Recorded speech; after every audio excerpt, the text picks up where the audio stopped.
అందరికీ నమస్కారం. నేను మీ అవినాష్. ఈరోజు మీ అందరికి ఒక ఇంపార్టెంట్ విషయం చెప్పాలనుకుంటున్నాను. సో హాయ్ గైస్, అవినాష్ వాళ్ళ చిన్న బేబీని కోల్పోవడం అయితే జరిగింది. దీంతో అవినాష్ ఒక ఎమోషనల్ పోస్ట్ అనేది పెట్టడం జరిగింది. అది దేని గురించి అనేది ఇప్పుడు మనం చూద్దాం. ఇంకా దీనిపై మీరు అవినాష్ గారిని కానీ అనుజ గారిని ఎటువంటి క్వశ్చన్స్ అడగకూడదు. ఎందుకంటే వీళ్ళు ఇందులోనే కోల్పోయి ఉన్నారు. దానిలో నుంచి బయటికి రావడానికి కొంచెం టైం అనేది పడుతుంది. కాబట్టి మీరు ఎక్కువ ఇబ్బంది పెట్టడం చేయకండి, ఓకేనా? రైట్. ఇక్కడ పోస్ట్ చూసుకున్నట్లయితే, నా లైఫ్లో సంతోషమైన బాధ అయినా నా ఫ్యామిలీ అయినా మీతోనే పంచుకుంటాను.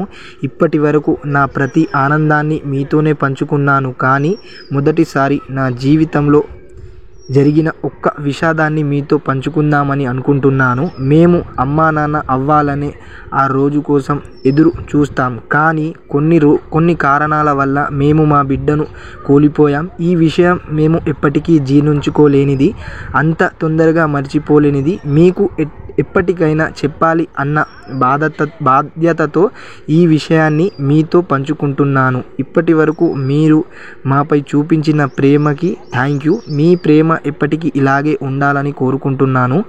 అలాగే దయచేసి ఈ విషయంపై ఎలాంటి ప్రశ్నలు అడిగి మమ్మల్ని బాధ పెట్టవద్దు. మీరందరూ అర్థం చేసుకుంటారని కోరుకుంటూ మీ అనుజ అవినాష్ అంటూ ఒక పోస్ట్ అనేది పెట్టడం జరిగింది. అయితే మీకు ఆల్రెడీ అర్థం అయిపోయి ఉంటుంది.